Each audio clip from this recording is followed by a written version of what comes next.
Pul! Oh! Ya!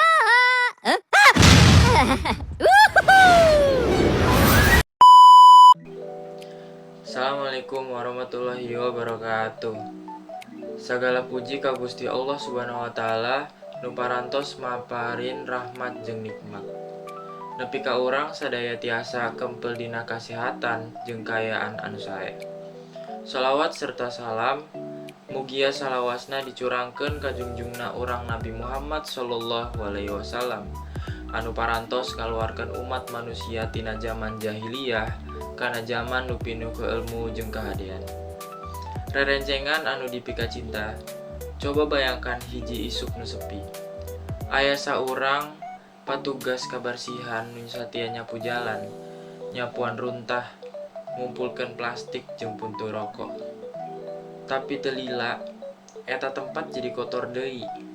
Naon hartina? Runtana nu salah atawa aya hal sejen nu leuwih jero.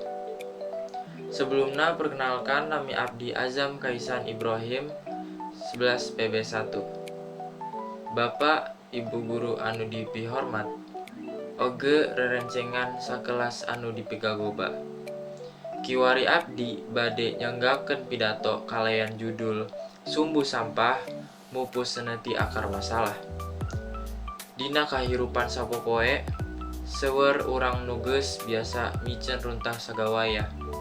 Tapi ironi, lamun aya nu micen runtah ka tempatna, sok disebut suci, sok bersih teuing, siga nu ngora-ngora.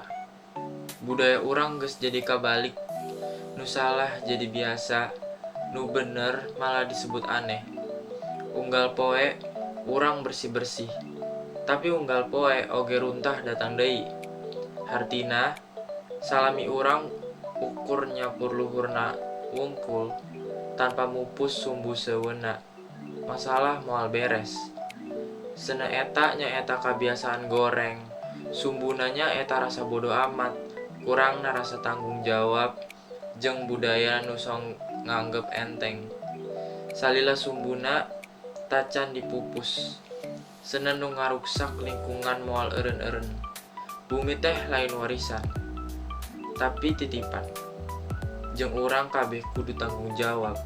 Micen runtah di tempatna teh lain saukur soal bersih jeung kotor, tapi eta teh simbol tina jati diri, kasadaran jeung rasa mika cinta ka alam. Kukituna, hayu urang sadayana ngamimitian ti diri sorangan. Ti haletik, ti henteu micen bungkus permen saha hayang. Ti wani nyontohkeun kebiasaan nu bener sanajarana rada aneh. Abdi yakin parobahan teh teu kudu diminta kaloba jalma, tapi cukup ti hiji hate kuna sadar. Hiji leungeun nu disiplin jeung hiji lengkah leutik nu konsisten. Hatur nuhun kana sagalana. Hapunten bile aya kecap nu kirang merenah dina pangrungrungna. Billahi taufiq wal hidayah. Wassalamualaikum warahmatullahi wabarakatuh.